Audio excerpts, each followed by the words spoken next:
बच्चों, जब कभी हम छोटे छोटे बच्चों को देखते हैं तो हमारे मन में ये आता है कि कभी हम भी इतने छोटे होते थे।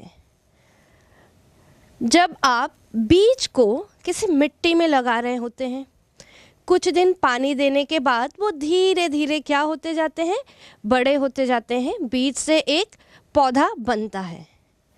जब हम ऐसा देखते हैं तब ये कहीं ना कहीं प्रश्न उठता है कि ऐसा क्या होता है कि समय के साथ साथ हम इतने परिवर्तित हो जाते हैं, हमारा आकार और स्वरूप थोड़ा सा बदल जाता है। तो हमने ध्यान दिया कि जितने जीवित जीव होते हैं, पेड़ पौधे या जीव जंतु, उनमें लगातार वृद्धि होते रहती है। अब ये वृद्धि क्यों है? क्योंकि ये सभी कोशिकाओं के बने होते हैं। कोशिकाएं, जिन्हें हम जीवन का आधार मानते हैं, जितने भी जीव होंगे उन सभी में कोशिकाएं होती ही हैं। ये कोशिकाएं छोटे छोटे अणुओं से मिलकर बनी होती हैं और यही अणु आपस में जुड़ते जाते हैं और जटिल अणु का निर्माण करते हैं। ये जटिल अणु ही किसी भी जीवधारी के विकास के लिए जरूरी होता है। यही जब हम बड़े होते जाते हैं तो हमको शक्ति देते हैं बढ़ने के लिए। अगर कभी हम बीमार पड़ जाते हैं तो अलग अलग बीमारी से लड़ने की भी हमें शक्ति देते हैं। कभी कभी जब हमें चोट लग जाती है, घाव हो जाते हैं, तो यही अणु जो हैं वो क्या करते हैं, घाव को भरते हैं। तो ये सभी जीवित जीवों के लिए आवश्यक है और लाइफ के हर एक स्टेप में, हर एक काम के लिए वृद्धि है, शरीर की मरम्मत है और संतान उत्पत्ति के लिए भी ये क्या होते हैं, बहुत आवश्यक होते हैं। इसलिए इन्हें हम जैव अणु कहेंगे। तो जैव अणु सभी जीवित में पाए जाते हैं, काफ़ी जटिल होते हैं। वृद्धि, विकास और शरीर की टूट फूट में मरम्मत करने के लिए, अलग अलग बीमारी से बचने के लिए और एक पीढ़ी से दूसरी पीढ़ी तक गुणों को लेकर जाने के लिए आवश्यक होते हैं। ये जैव अणु किन किन रूपों में हमारे शरीर में है?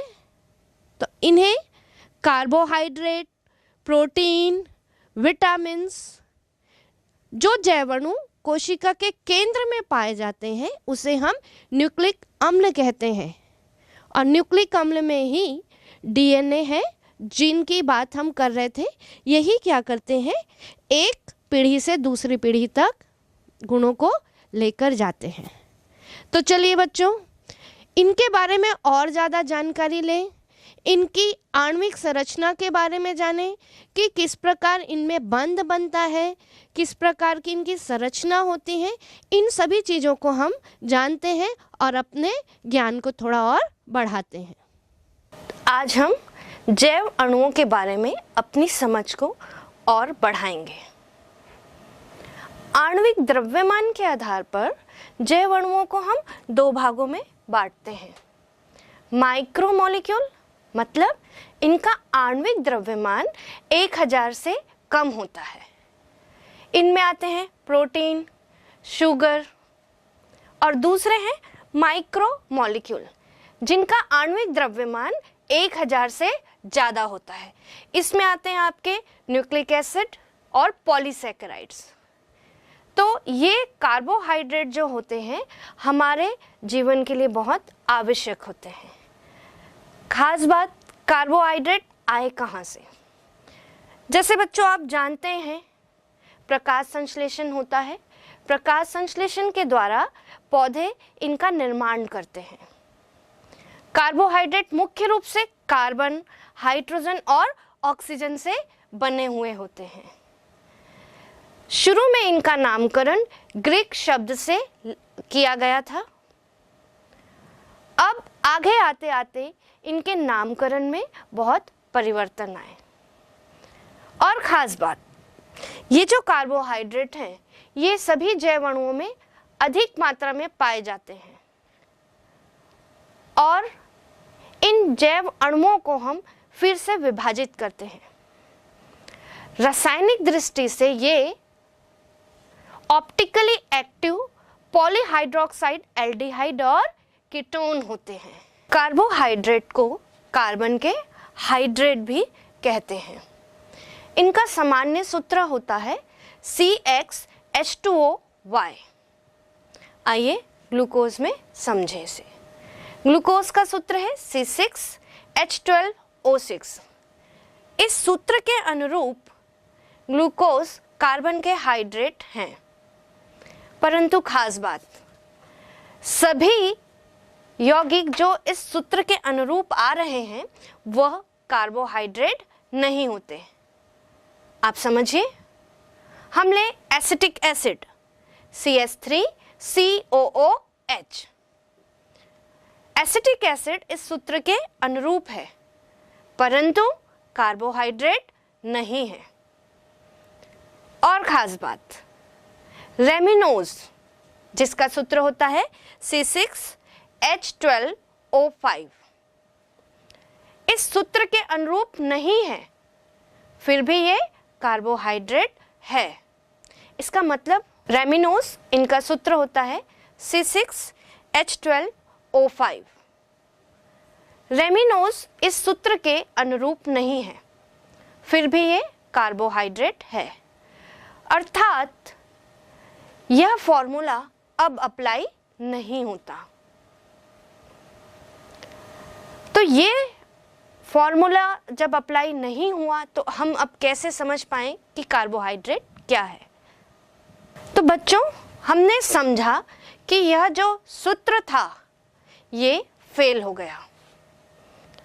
सूत्र के फेल होने के बाद वैज्ञानिकों ने रासायनिक गुणधर्मों के आधार पर कार्बोहाइड्रेट को फिर परिभाषित किया। इनका कहना था कि ऑप्टिकली एक्टिव पॉलीहाइड्रोक्साइड एल्डिहाइड और कीटोन, इन्हें हम कार्बोहाइड्रेट कह सकते हैं, या फिर ऐसे यौगिक जो जल अपघटित होकर इस प्रकार की यूनिट देते हैं उन्हें भी हम कार्बोहाइड्रेट कहते हैं। कार्बोहाइड्रेट का वर्गीकरण। बच्चों, कार्बोहाइड्रेट का वर्गीकरण अलग अलग आधारों पर किया गया। पहला आधार लिया गया सैकेराइड्स के रूप में। खास बात, सैकेराइड्स क्या है? ग्रीक शब्द सैकेरॉन, जिसका अर्थ होता है शुगर। जब हम पॉलीहाइड्रोक्साइड एल्डिहाइड या कीटोन का जल अपघटन करते हैं, उनके जल अपघटन से हमें सैकेराइड्स मिलते हैं। इसी को आधार बनाकर इनका वर्गीकरण किया गया। पहला प्रकार है मोनोसैकेराइड्स। मोनोसैकेराइड ऐसे कार्बोहाइड्रेट को कहते हैं जो जल अपघटित होकर एक ही यूनिट सैकेराइड्स के देते हैं। इनके उदाहरण हैं ग्लूकोज और फ्रक्टोज। इसी प्रकार ओलिगोसैकेराइड्स। ओलिगोसैकेराइड्स ऐसे कार्बोहाइड्रेट को कहते हैं जिनमें 2 से 10 तक के मोनोसैकेराइड यूनिट होती हैं। इनका जल अपघटन करने पर हमें कार्बोहाइड्रेट के अलग अलग यूनिट मिलती हैं। यदि आपको जल अपघटन करने पर सैकेराइड्स की 2 यूनिट मिलेगी तो हम इसे कहेंगे डाइसैकेराइड्स। यदि जल अपघटन करने पे 5 यूनिट मिल रही है तो हम इसे क्या कहेंगे? इन्हें हम पेंटासैकेराइड्स कहेंगे। तो सैकेराइड के आधार पर हमने इसे फिर से बांटा।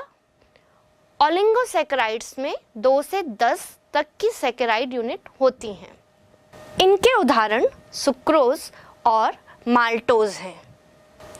पॉलीसैकेराइड्स ऐसे कार्बोहाइड्रेट जिनका जलपघटन करने से बहुत अधिक संख्या में मोनोसैकेराइड की यूनिट मिलती है, उन्हें हम पॉलीसैकेराइड्स कहते हैं। इनके उदाहरण हैं स्टार्च, सेल्यूलोज जो कि लकड़ी में पाया जाता है, इसी प्रकार ग्लाइकोजन जीव जंतु में पाया जाता है, गोंद जो कि विभिन्न वृक्षों से मिलता है, ये सभी पॉलीसैकेराइड के उदाहरण हैं। ये स्वाद में मीठे होते हैं। आइए कार्बोहाइड्रेट के वर्गीकरण में आगे चलें। वर्गीकरण का दूसरा आधार जो है वह इनकी अपचयन क्षमता पे है।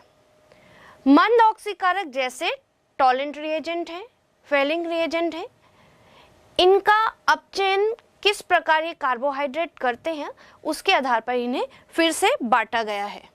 रिड्यूसिंग और नॉन रिड्यूसिंग कार्बोहाइड्रेट, ऐसे कार्बोहाइड्रेट जो इन मंद ऑक्सीकारकों का अपचयन कर देते हैं, उन्हें हम रिड्यूसिंग कार्बोहाइड्रेट कहते हैं। इनका उदाहरण है ग्लूकोज और फ्रक्टोज। रिड्यूसिंग के बाद हम आए नॉन रिड्यूसिंग कार्बोहाइड्रेट पे, जो टॉलेंट अभिकर्मक और फेलिंग अभिकर्मक का अपचयन नहीं कर पाते, उन्हें हम नॉन रिड्यूसिंग कार्बोहाइड्रेट की श्रेणी में रखते हैं। इनके उदाहरण है सुक्रोज और स्टार्च। कार्बोहाइड्रेट का वर्गीकरण का एक और आधार है शर्करा और अशर्करा कार्बोहाइड्रेट। ऐसे कार्बोहाइड्रेट जो क्रिस्टलीय ठोस होते हैं और जल में विलेय होते हैं, इन्हें हम शर्करा कार्बोहाइड्रेट कहते हैं। ऐसे कार्बोहाइड्रेट जो अक्रिस्टलीय ठोस तथा जल में अविलेय होते हैं, इन्हें हम अशर्करा कार्बोहाइड्रेट कहते हैं। कार्बोहाइड्रेट के वर्गीकरण के बाद आइए हम इनके स्रोतों के बारे में जानते हैं। देखिए बच्चों, गन्ने का खेत, गन्ने के खेत में हमने जब देखा तो इसमें भी कार्बोहाइड्रेट बहुत अधिक मात्रा में पाया जाता है। जो गन्ना है यह सुक्रोज और सेल्यूलोज का अच्छा स्रोत है। इसी प्रकार अंगूर, सेब, खजूर, इनमें भी सुक्रोज और ग्लूकोज कार्बोहाइड्रेट के रूप में पाए जाते हैं। चावल, गेहूं, मक्का, इनमें स्टार्च पाया जाता है जो कि कार्बोहाइड्रेट का स्रोत है। आप सभी शहद से तो परिचित हैं। शहद अलग अलग फूलों के परागों से बनाया जाता है। शहद भी कार्बोहाइड्रेट का स्रोत है। दूध, दूध में लैक्टोज कार्बोहाइड्रेट पाया जाता है। अलग अलग जीवधारी में ग्लूकोज ग्लाइकोजन के रूप में पाया जाता है जो कि लीवर में होता है। मोनोसैकेराइड्स, बच्चों हमने देखा है सभी कार्बोहाइड्रेट की आधारभूत इकाई मोनोसैकेराइड्स हैं। ये और अधिक जलपघटित नहीं होते। आइए इनके नामकरण की ओर चलें। हमने पहले ही समझ लिया है कि कार्बोहाइड्रेट में या तो एल्डिहाइड ग्रुप उपस्थित होते हैं या फिर कीटोन ग्रुप। यदि एल्डिहाइड ग्रुप उपस्थित हैं तो इन्हें एल्डोज, और यदि कीटोन उपस्थित हैं तो इन्हें कीटोज कहते हैं। साथ ही साथ हमें कार्बन की संख्या पे भी ध्यान देना होगा। कार्बन की संख्या में एल्डोज और कीटोन के नाम को जोड़कर हम इनका नामकरण करेंगे। आइए सारणी की मदद से हम नामकरण को समझें। देखिए, सारणी में हमने कार्बन परमाणुओं की संख्या, साधारण पद, एल्डिहाइड और कीटोन को लिया है। 3 कार्बन उपस्थित होने पर हम इसे ट्रायोज कहते हैं।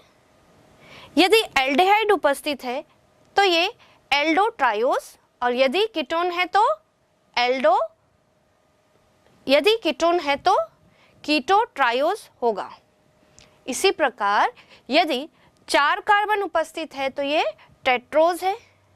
एल्डिहाइड के साथ एल्डो टेट्रोज, कीटो के साथ कीटो टेट्रोज होगा। 5 कार्बन की उपस्थिति में साधारण नाम पेंटोस, एल्डिहाइड उपस्थित है तो एल्डोपेंटोस, कीटोन समूह उपस्थित है तो कीटोपेंटोस होगा। इसी प्रकार 6 कार्बन होने पर हेक्सोज, इनमें अगर एल्डिहाइड क्रियात्मक समूह है तो क्या होगा? एल्डोहेक्सोज, और कीटोन उपस्थित है तो कीटोहेक्सोज। बच्चों, अब हम सबसे कॉमन मोनोसेक्राइड के बारे में अपनी समझ और बनाते हैं। आपको मालूम ही है सबसे कॉमन मोनोसेक्राइड ग्लूकोज है।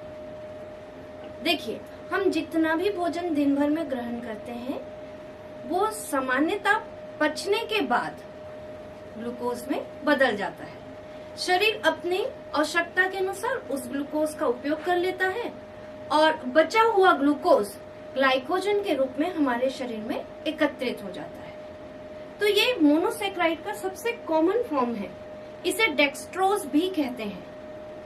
क्यों? क्योंकि यह प्लेन पोलराइज्ड लाइट को, समतल ध्रुवित प्रकाश को दक्षिणवर्ती घूर्णन करता है। ग्लूकोज संयुक्त और स्वतंत्र दोनों ही अवस्था में पाया जाता है। संयुक्त अवस्था में ये स्टार्च और माल्ट के साथ पाया जाता है। जितने भी मीठे फल हम खाते हैं, अंगूर खा रहे हैं, इन सभी में ग्लूकोज स्वतंत्र रूप से पाया जाता है। पके हुए अंगूर में 20% भाग ग्लूकोज का होता है, इसलिए इसे अंगूर शर्करा भी कहते हैं। चलिए, गन्ना से हम ग्लूकोज कैसे प्राप्त करते हैं ये समझते हैं। गन्ने की जो शक्कर होती है जिसे हम सुक्रोज कहते हैं, जब इसका तनु HCl की उपस्थिति में हम क्या करा रहे हैं? जल अपघटन कराते हैं, जिससे हमको 2 अणु मिल रहे हैं। एक है ग्लूकोज का और दूसरा फ्रक्टोज का। ये दोनों बराबर मात्रा में मिलते हैं। अब हमें क्या करना है? इन्हें पृथक करना है। पृथक करने के लिए हम किसी न किसी गुण का सहारा लेते हैं। हम यहाँ विलेयता की बात करते हैं। ग्लूकोज और फ्रक्टोज की C2H5OH यानी एथेनॉल में विलेयता अलग अलग होती है। फ्रक्टोज जो है ये क्या होता है? इसमें ज़्यादा विलेय होता है। तो हम इस मिश्रण को एथेनॉल में डालते हैं, जिससे फ्रक्टोज जल्दी विलेय हो जाएगा और ग्लूकोज पृथक हो जाता है।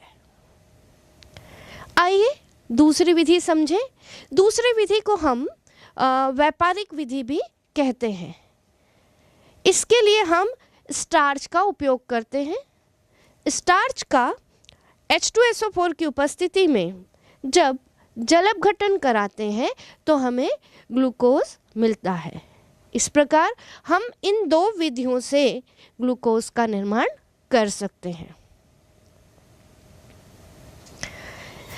चलिए बच्चों, हमने ग्लूकोज की संरचना देख ली है कि किस प्रकार इसमें कार्बन उपस्थित है, एल्डिहाइड ग्रुप उपस्थित है, OH ग्रुप उपस्थित है।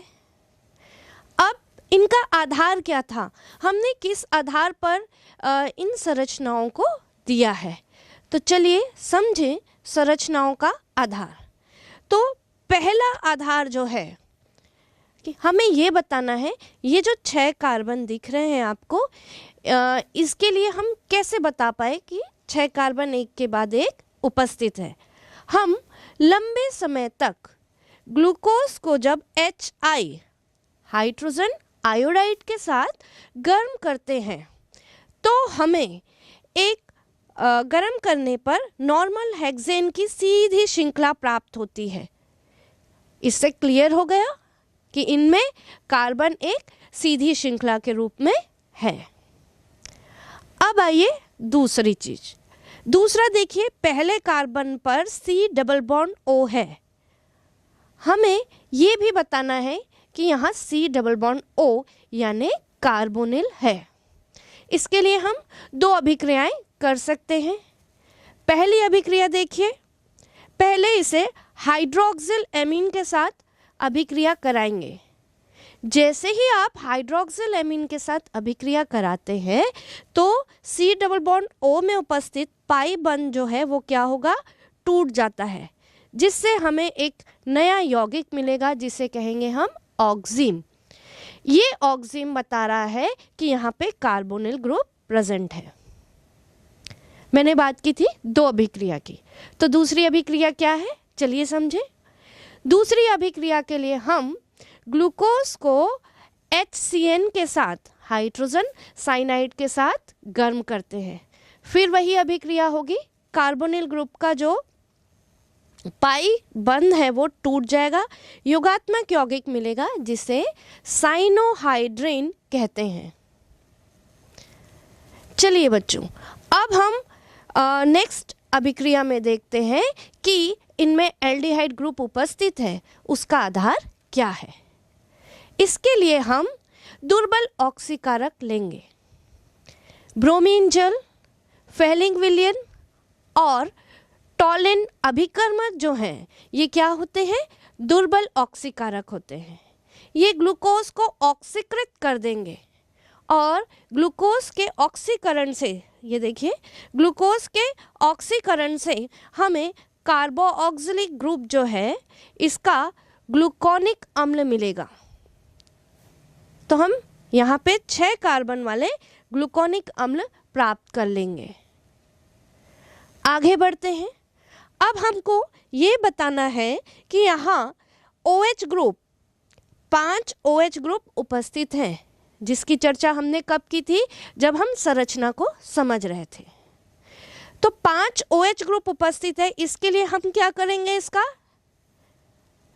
एसिटिक एनहाइड्राइड के साथ इसकी अभिक्रिया कराएंगे निर्जल जिंक क्लोराइड की उपस्थिति में। जब हम अभिक्रिया कराते हैं तो हमें ग्लूकोज पेंटा एसीटेट मिल रहा है। ये बताता है कि यहाँ पे 5 OH ग्रुप क्या है, उपस्थित है। अब एक चीज़ ध्यान देने की है, वो ये कि यदि एक कार्बन पे एक से ज़्यादा OH ग्रुप उपस्थित होते हैं तो वो कार्बन क्या हो जाता है, अस्थायी हो जाता है। तो यहाँ ये भी समझ आ गया कि ये जो OH ग्रुप है ये अलग अलग कार्बन पर उपस्थित है, तभी हमें स्थायी यौगिक जो है ग्लूकोज प्राप्त होता है। तो ग्लूकोज में हमने ये कई सारी अभिक्रियाओं से समझ लिया है कि इसकी संरचना जो है इसके पक्ष में है।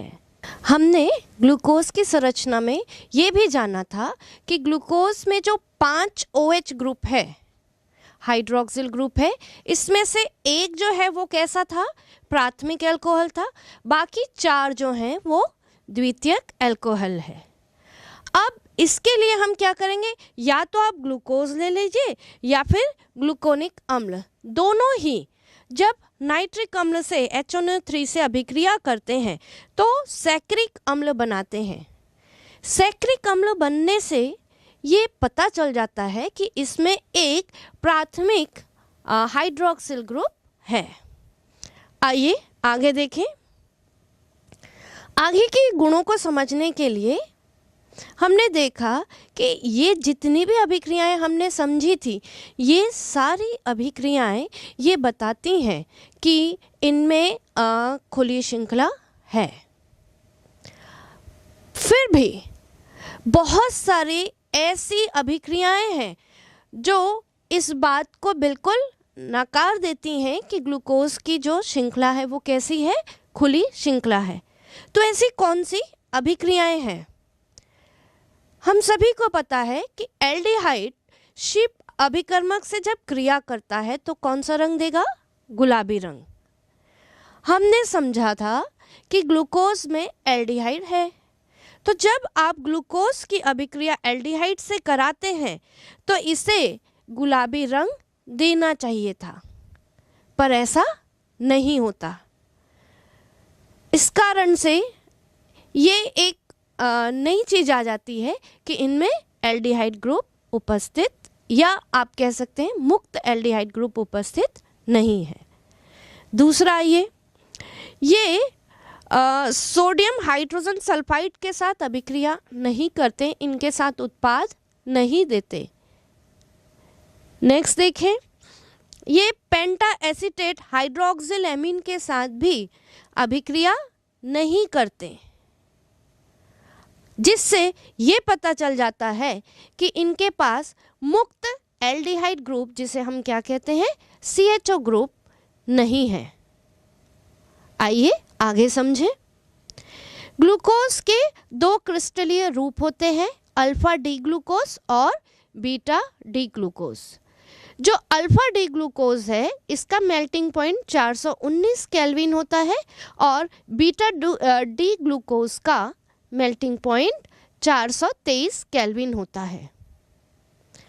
जब हम अल्फा डी ग्लूकोज ले लें या बीटा डी ग्लूकोज ले लें, इनका विलयन बना लेते हैं, इनके विलयन को कुछ समय तक रख देते हैं। रखने से क्या होता है कि ये दोनों धीरे धीरे एक दूसरे में परिवर्तित होते हैं। मान लो आपने अल्फा डी ग्लूकोज लिया है तो वो किस में बदल जाएगा, बीटा डी ग्लूकोज में, और बीटा लिया है तो वो अल्फा में बदलता है। तो दोनों क्रियाएं चलती रहती है। एक समय आता है जब वहाँ पे साम्य हो जाता है, आपके पास अल्फा डी ग्लूकोज भी रहेगा और उसी विलयन में बीटा डी ग्लूकोज भी रहता है। इनकी प्रतिशत मात्रा देखें तो अल्फा डी ग्लूकोज 36% होगा तो बीटा डी ग्लूकोज 64% होता है। इस समय ये परिवर्ती ध्रुवण घूर्णन प्रदर्शित करते हैं। परिवर्ती ध्रुवण घूर्णन, आइए इसे थोड़ा और समझें।